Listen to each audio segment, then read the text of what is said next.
एक प्रॉब्लम और isometric view का बता रहे हैं, जिसमें हमको एक रेक्टेंगुलर प्रिज्म है जिसको हमको आइसोमेट्रिक व्यू में दिखाना है। उस रेक्टेंगुलर प्रिज्म का हमको लंबाई दिया हुआ 80 mm, चौड़ाई दिया हुआ 50 mm और डेप्थ मोटाई दिया हुआ 20 mm। मतलब एक रेक्टेंगुलर प्रिज्म है जिसका लंबाई, चौड़ाई और उसका जो मोटाई दिया हुआ, तीनों दिया हुआ है। इस रेक्टेंगुलर प्रिज्म को हमको आइसोमेट्रिक व्यू में दिखाना है। तो फिर हम एक बार बोल रहे हैं कि सबसे पहले किसी भी प्रॉब्लम में हमको एक चीज को याद रखना है कि आइसोमेट्रिक व्यू बोल रहा है या आइसोमेट्रिक प्रोजेक्शन बोल रहा है। तो आइसोमेट्रिक व्यू या आइसोमेट्रिक प्रोजेक्शन अगर हमको ये करना है कि व्यू वो यहाँ पे दिखा रहा है, आइसोमेट्रिक आप व्यू दिखाइए। तो हम बोल दिए थे कि जब आइसोमेट्रिक ड्राइंग में आइसोमेट्रिक व्यू अगर हमसे पूछेगा, इसका मतलब कि इसका जितने भी डायमेंशन दिया हुआ है वो true dimension, actual dimension, original dimension को लेके ही हमको वो दिखाना है। तो इसमें हमको लंबाई दिया हुआ 80 mm, चौड़ाई दिया हुआ 50 mm और मोटाई दिया हुआ 20 mm। इस डायमेंशन को ही यूज करके हमको आइसोमेट्रिक में दिखाना है।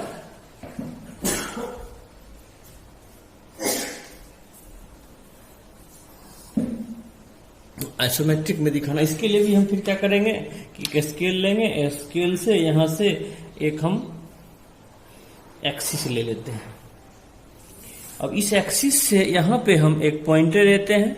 हम बोले थे आइसोमेट्रिक व्यू या आइसोमेट्रिक प्रोजेक्शन जो दिखाएंगे उसको हम 30 डिग्री इंक्लिनेशन पे दिखाएंगे। तो यहां से हम क्या करेंगे, इसको रख के और 30 डिग्री का ये एंगल हम मेजरमेंट करेंगे। तो 30 डिग्री इधर से भी आ रहा है यहाँ से और 30 डिग्री यहाँ से भी ये आ रहा है यहाँ से। अब इसके बाद हम क्या करेंगे, यहाँ से स्केल रख देंगे और ये 3H पेंसिल से हम इसको मिलाएंगे। पहले 3H पेंसिल से यहाँ से इसको मिला देंगे और 3H पेंसिल से फिर हम क्या करेंगे, इसको यहाँ से इसको यहाँ तक ये मिला देंगे। अब हमको इसमें जो क्वेश्चंस दिया हुआ आइसोमेट्रिक व्यू दिखाइए, उस आइसोमेट्रिक व्यू में एक फिगर ये हम ड्रॉ करके दिखाएं कि फिगर इस तरह करके ये फिगर है। यही फिगर हमको रेक्टेंगुलर प्रिज्म है जिसका हमको लंबाई 80 mm, चौड़ाई 50 mm और ये ऊंचाई इसका 20 mm दिया हुआ है। तो इसी को हमको आइसोमेट्रिक में यहाँ पे दिखाना है। जो फिगर यहाँ पे बना हुआ, उस फिगर को दिखाने के लिए यहाँ पे हम एक ये लाइनिंग ले रहे हैं यहाँ से।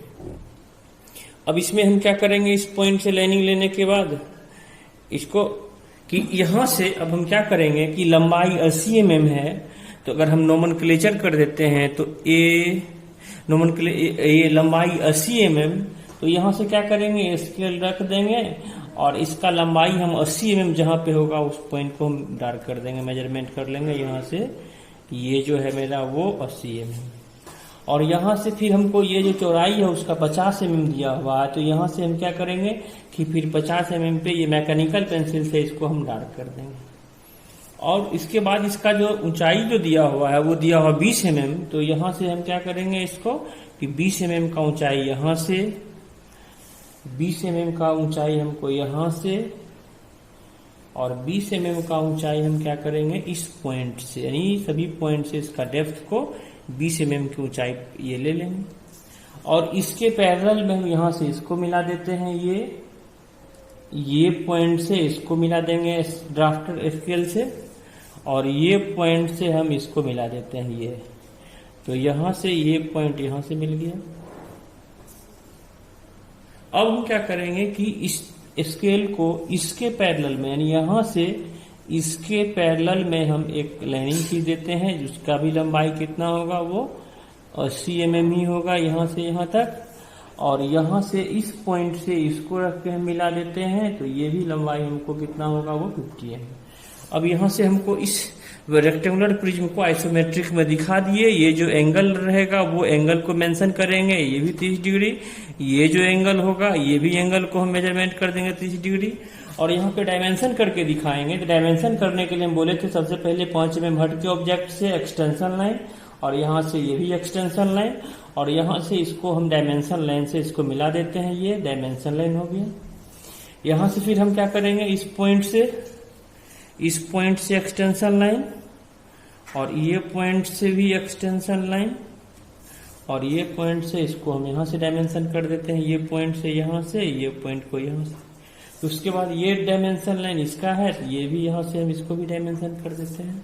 और ये जो डिस्टेंस दिया हुआ है हमको 80 mm, तो यहाँ पे 80 लिख देंगे। ये 50 mm, तो ये 50 लिख देंगे। और ये 20 mm, तो 20 mm लिख देंगे। और उसके बाद इसमें एरो हेड बना देंगे। एरो हेड यहाँ से बनाएंगे, ये पॉइंट से यहाँ से, ये पॉइंट को यहाँ से, इसको एरो हेड जो बनाते हैं उसका जो डेप्थ होगा उसका 3 टाइम्स उसका लेंथ लेंगे। ये पॉइंट से यहाँ से ये पॉइंट, यहाँ से ये पॉइंट, इसको हम डायमेंशन कर देंगे यहाँ से एरो हेड से। ये एरो हेड यहाँ से ये, यहाँ से ये, इसको एरो हेड कर देंगे। यहाँ से ये एरो हेड कर देंगे ऐसे करके, यहाँ से ये एरो हेड कर देंगे ऐसे करके, यहाँ से ये एरो हेड कर देंगे। अब यहाँ पे हमको रेक्टेंगुलर प्रिज्म है, रेक्टेंगुलर ये प्रिज्म है जिसका लंबाई 80 mm, तो लंबाई 80 mm, चौड़ाई 50 mm, चौड़ाई 50 mm, ऊंचाई 20 mm। तो ये जो दिखाए हैं वो आइसोमेट्रिक व्यू में दिखाए हैं। और ये किसको दिखाए हैं, तो रेक्टेंगुलर प्रिज्म को दिखाए हैं। तो ये आपस में पैरेलल होना चाहिए, ये इसके आपस में पैरेलल होना चाहिए, ये इसके आपस में पैरेलल होना चाहिए। और ये आइसोमेट्रिक व्यू हमको बनके कंप्लीट हो गया। अगर हमको पूछेगा कि आप ड्रॉ कीजिए आइसोमेट्रिक व्यू रेक्टेंगुलर प्रिज्म का 80 mm लंबाई, 50 mm चौड़ाई और 20 mm डेप्थ का, तो हम इसी तरह ड्रॉ करके उसके बाद कंप्लीट कर देंगे।